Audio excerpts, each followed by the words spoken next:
영농을 하면서 동시에 태양광 발전을 통해서 실은 빈집은 문제가 아니라 자원으로 재생할 수 있는 가능성이 매우 높습니다. 농어촌 왕진버스 사업을 추진하고 있고 천원택시나 수용답변버스를 AI로 전환하는 농촌 교통 모델을 농막이 상당히 인기가 있었는데 농막은 사실 숙박이 불법입니다. 그래서 농식품부가 하는 것이 잘할 수 있다고 생각합니다. 대통령님. 농식품부가 갑자기 왜 농촌 재생에너지 기본소득을 농식품부가 하고 있지? 지방 행안부에서 해야 되는 거 아니에요? 네. 지방자치단체들이 하는 그 농어촌이라고 해서 대통령님 농어촌이라고 해서 농림부가 하겠다 그러고 또 행안부는 지방이니까 행안부가 해야 된다 그래서 저희들은 뭐 잘하는 데서 하자. 그러면은 요 햇빛 연금 문제는 농식품부 얘기를 들어보고 얘기를 좀 하기로 하죠. 예, 농식품부 보고 드리겠습니다. 농업농촌 발전 방안에 대해서 보고 드리겠습니다. 올해를 돌아보면 산청에 산사태도 있었고 강릉에 가뭄도 있었습니다. 이게 기후위기 때문이라고들 말씀하시는 분들이 많은데요.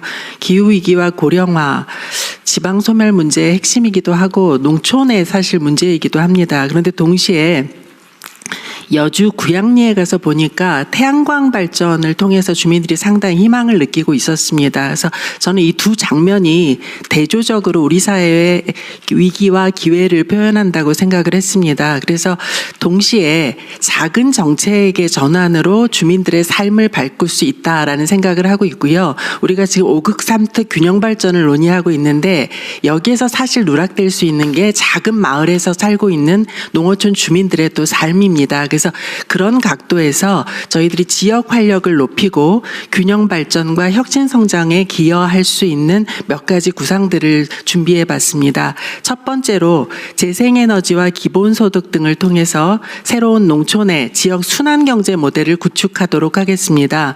먼저 농촌의 부존한 자원을 활용해서 에너지 자립마을을 확산시키고 있는 중이었습니다. 그런데 그 일환으로 영농을 하면서 동시에 태양광 발전을 통해서 영농형 태양광 활성화를 할 수 있는 그런 정책을 도입하고자 합니다. 이것은 재생에너지 지구를 통해서 집적화를 하고 반드시 농지 등의 규제 완화가 수반되어야 가능합니다. 그래서 저희들은 농지의 그 타용도 시설 사용 기간을 8년에서 23년까지 확대하고 이 사업의 주체로서 영농형 태양광이기 때문에 농업인과 농업법인이 함께 할 수 있는 이런 방안을 구상하고 있습니다. 동시에 여주 구양리처럼 공용부지를 활용해서 태양광 발전 수익을 마을의 공공기금으로 활용하는 햇빛 소득 마을을 올해 10개소 선정을 할 것이고 내년도에 100개소, 그래서 2030년까지 전국에 500개소 확대하려고 계획을 하고 있습니다. 그리고 동시에 인구 소멸 위기 지역의 농어촌 기본소득을 시범사업을 도입하려고 합니다. 아까 대통령님께서 왜 이것을 농식품부에서 하느냐라고 말씀을 주셨는데요. 저희들이 하고 있는 기존의 돌봄 공동체 사업 등 그 연계 사업을 같이 함으로써 효능감을 좀 높일 수 있고 이것을 모니터링과 성과 분석을 통해서 확산할 가능성을 좀 검증해 보려고 합니다. 이때 신재생 에너지를 활용한 특히 태양광을 활용한 그 개발 이익을 기본소득의 그 자원으로 환원하는 모델을 구축하는 것이 매우 중요하다고 봅니다. 그리고 여기에는 그 신재생 에너지 활용의 자원이 되는 것이 농지를 포함해서 그 농촌 마을에 분포하고 있는 많은 마을 주민들의 공용 자원입니다. 그런 차원에서 저희는 이 재생 에너지와 기본소득을 중심으로 새로운 농촌의 순환경제 모델을 구축하려고 합니다. 두 번째는 농촌하면 농사짓는 공간 이렇게 오해하기가 쉽습니다. 그런데 농촌은 그 농사짓는 공간임과 동시에 사람들이 살아가는 삶터이고 농업 이외에 다른 연관된 비즈니스를 하는 일터이면서 많은 분들이 관광을 하고 쉬기 위해서 오는 또 쉼터로서의 공간이기도 합니다. 이런 차원에서 농촌을 이렇게 다기능적 공간으로 바꾸어서 균형 성장에 기여할 수 있다고 봅니다. 저희들이 지금 하고 있는 건 순창과 신안군이 필두로 해서 계획을 수립했는데요. 자기 지역을 특성에 맞게 농촌 공간계획이라고 해서 다양한 특화지구까지 구현한 이런 모델들을 만들고 있습니다. 내년까지는 139개 시군이 농촌 공간계획을 모두 수립하게 됩니다. 그리고 농촌 안에는 빈집이 굉장히 많습니다. 인구가 줄어들면서 빈집이 문제거리로 등장을 했는데 실은 빈집은 문제가 아니라 자원으로 재생할 수 있는 가능성이 매우 높습니다. 농촌 빈집 7만 8천 호를 저희들이 조사를 완료했고 이것을 재생할 수 있도록 농촌 빈집 정비 특별법을 연내 제정을 하고 지금 빈집 은행을 통해서 농촌 빈집이 거래가 될 수 있도록 그런 작업도 추진 중에 있습니다. 동시에 농촌 생활권 조성 재생을 지원하는 농촌 협약 프로그램이 있습니다. 이 농촌 협약 프로그램을 지방시대위원회와 함께 지역발전 투자 협약으로 연계해서 범부처 통합 지원할 수 있도록 확대하도록 하겠습니다. 다음 페이지입니다. 농촌은 넓은 면적의 인구가 분산 분포하기 때문에 기초 서비스의 공급에 있어서 양도 부족하고 질적으로도 굉장히 조악합니다. 이런 서비스 공급 방식을 읍내나 면소재지에 있는 시설에 사람들이 방문하는 형태에서 서비스를 아예 딜리버리, 배달하는 방식으로 바꾸고자 합니다. 그 일환으로 저희들이 농어촌 왕진버스 사업을 추진하고 있고 이것을 보다 확대하고자 합니다. 그리고 엊그저께 발대식을 했습니다만 찾아가는 농촌형 이동 장터라고 해서 자동차에 농촌 주민들이 필요로 하는 생필품이나 식품을 싣고 그 장터를 이동하는 이런 사업도 시작을 했습니다. 이런 작은 서비스들이 농촌 주민들한테 굉장한 만족감을 주고 있습니다.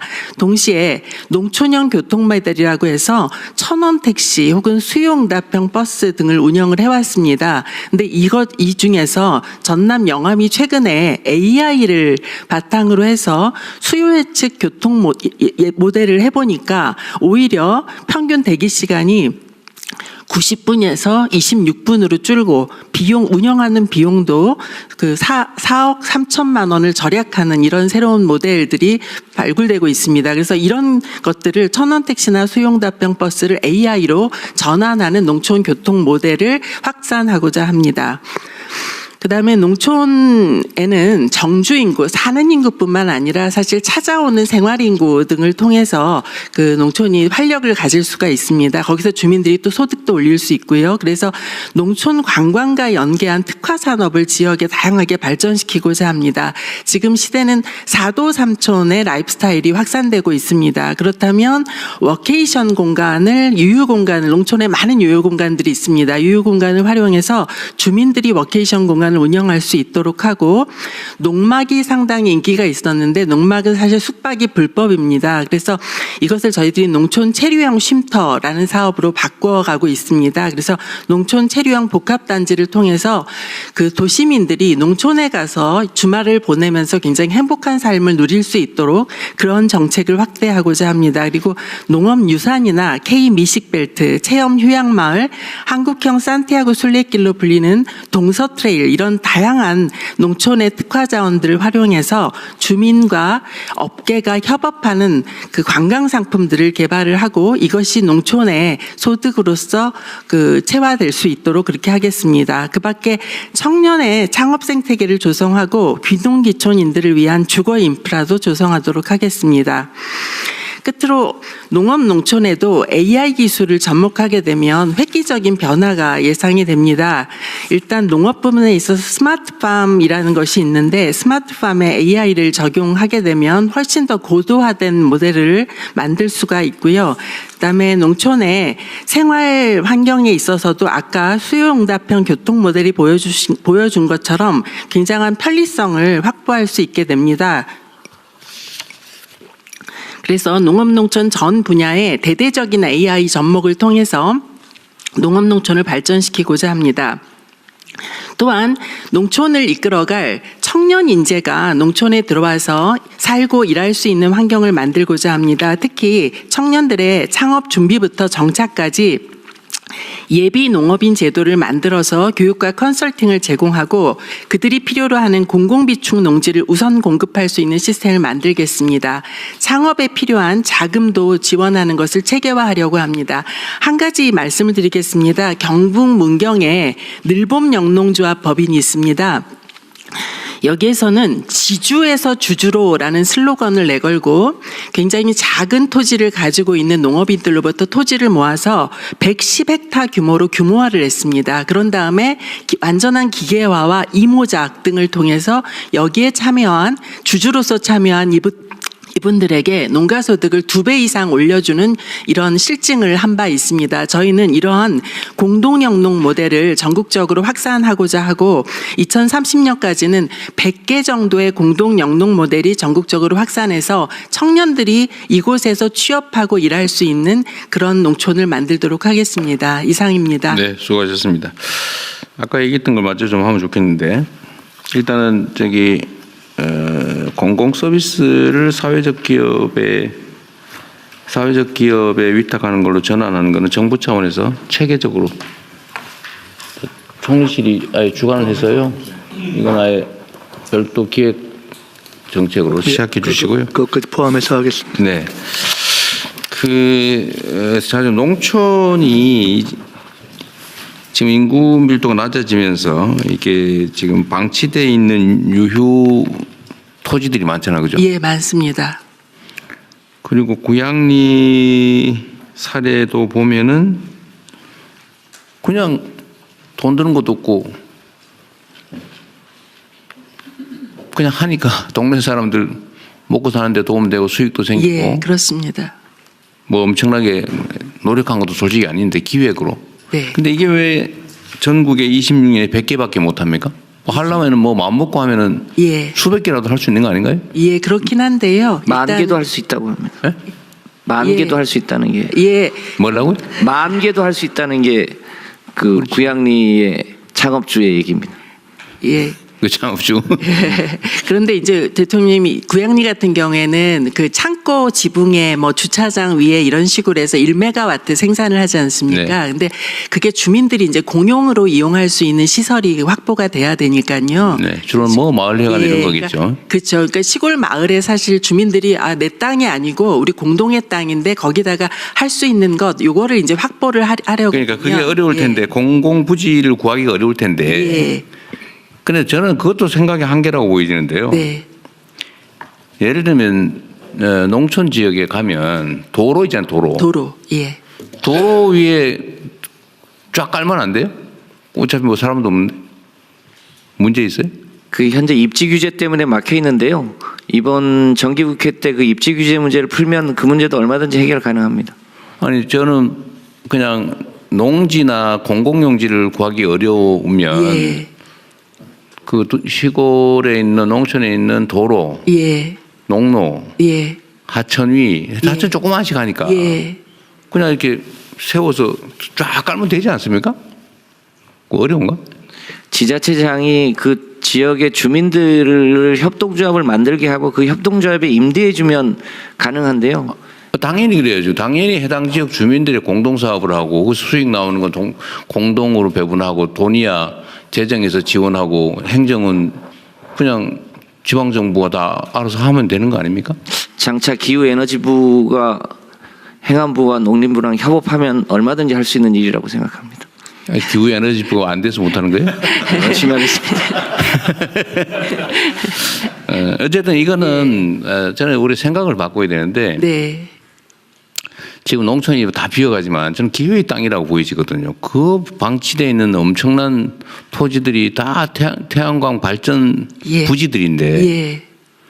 그 일단 자체적으로 생산한 거 자체 소비만 해도 그게 얼마나 크며 그 유리 수입해가지고 발전소 만들어가지고 막 송전탑 만들고 난리 치느니 해당 지역에서 생산한 거 쓰면 구양리 모델도 중요하지만 또 하나는 대규모 태양광 발전을 하면 반드시 해당 지역 주민들한테 일정 지분을 보장하게 그것도 제도화를 좀 하면 좋겠어요. 네.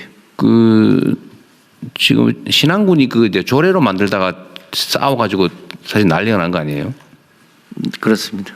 그런데 법으로 아예 일정 범위까지는 해당 지역 공동체에 일정한 지분을 주도록 그러면 지역 주민들하고 싸울 일도 없지 않습니까?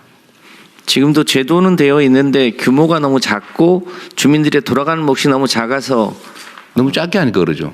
네. 어차피 재생에너지 구매는 한국전력이 정책적으로 하는 거 아닙니까? 네. 손해 안 보는 정도로 하고 지역 주민들 몫을 늘려주면 되죠. 그게 세금 걷어가지고 막 열심히 지방에 쓰는 것보다 훨씬 더 효율적일 것 같거든요. 이것도 역시 산업부도 좀 지원도 좀 해줘야 될 것 같고, 그죠? 예를 들면 이게 지금 어느 지역에 가면 생산을 해도 팔 수가 없다는 거 아니에요, 지금 호남 쪽으로 가면. 그래도 마을 공동체에서 하는 생산 전기는 양이 그리 크지는 않으니까 그런 거는 우선적으로 전부 다 접속할 수 있게 해줘야 될 것 같아요. 그 여유가 충분히 있을 것 같고.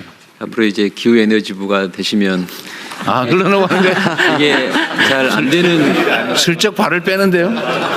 이게 조금 이제 계속 좋은 시도임에도 불구하고 어려운 이유 중에 하나가 이제 한전 적자하고도 굉장히 연결이 돼 있어서 그런 부분은 우리 기후에너지부에서 잘 해결해 주시려고 아니 실제로 태양광은 이젠 그 LCOE 생산 단가가요 석탄이나 LNG보다 더 싸졌습니다.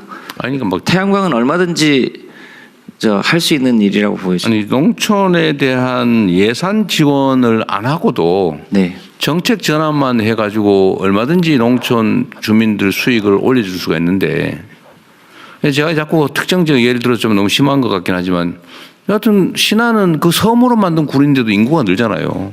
네. 가장 어려운 지역인데도 그 지방자치단체 한 군데가 몇 년 동안 노력해가지고 그러니까 이걸 정부 차원에서 좀 체계적으로 하고 농촌 지역 전부가 당연히 이렇게 다 전환을 해야 국토도 효율적으로 사용하고 에너지 수입도 대체하고 재생에너지 사회로 빨리 전환할 수 있지 않습니까? 그 구양리 모델이 산업부에서 만든 모델인데요. 지금 농림부가 자랑을 하고 좀 더 말씀드리면 자체 여기 깔리는 그 태양광이 들어간 기자재들은 가급적이면 우리 국내 기업 당연히 다 국산으로서는 조건으로 해야지. 이건 산업부 장관으로서 네, 그건 당연한 거고요. 그건 지원을 해주기 때문에 당연히 국내 기자재를 써야죠. 그래서 여기 몇 가지 규제 완화가 필요한데요. 지금 이제 이격거리라는 게 있습니다. 그건 규제를 여기서 결정해서 완화하면 되죠. 네, 그리고 또 그다음에 전력 인센티브를 좀 줘야 그리고 20년 이렇게 보장을 해줘야 마을 공동체가 이 일을 좀 할 수가 있습니다. 그러니까 이것도 지금 농림부 사안으로 하기는 적절치 않은 것 같아요. 기후에너지부가 책임지고 하도록 하겠습니다. 마을 공동체가 영농형 태양광하고 같이 해서 농식품부가 하는 것이 잘할 수 있다고 생각합니다, 대통령님. 말씀하신 대규모 태양광의 일정 지분을 지역 주민들에게 주라는 거에 새만금 지금 태양광이 7기가와트 목표인데 다 그렇게 거의 해야죠. 기업 그러니까 이게 줬단 문제예요. 말이죠. 그거를 지역 주민들에게 혜택 주민들한테 일정 정도는 줘야 되거든요. 그게 대부분 근데 저도 이제 들어본 바로는 자기 자본으로 하는 게 아니잖아요, 전부 다. 자, 펀드에서 지원받아가지고 금융 비용 제외한 나머지 이익을 자기가 갖는 거잖아요. 그냥 명의만 사실은 가지고 있는 거고 이거 거의 특권화돼 있어가지고 특혜화돼 있어가지고 그걸 미리 허가를 받아놓고 그걸 잡고 있는 모양이더라고요. 배정은 받아가지고 팔아먹으려고 실제로 거래하고. 그러니까 주식회사라니까 주주가 바뀌면 방법이 없는 거니까 그죠.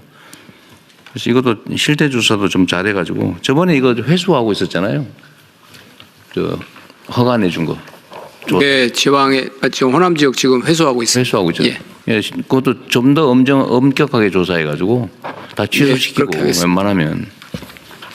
어쨌든 이게 지방이 사는 아주 핵심 장치 중에 하나이기 때문에 요거는 이것도 역시 국무총리실에서 조정을 좀 해야 될 것 같습니다. 너무 의혹들이 많으셔가지고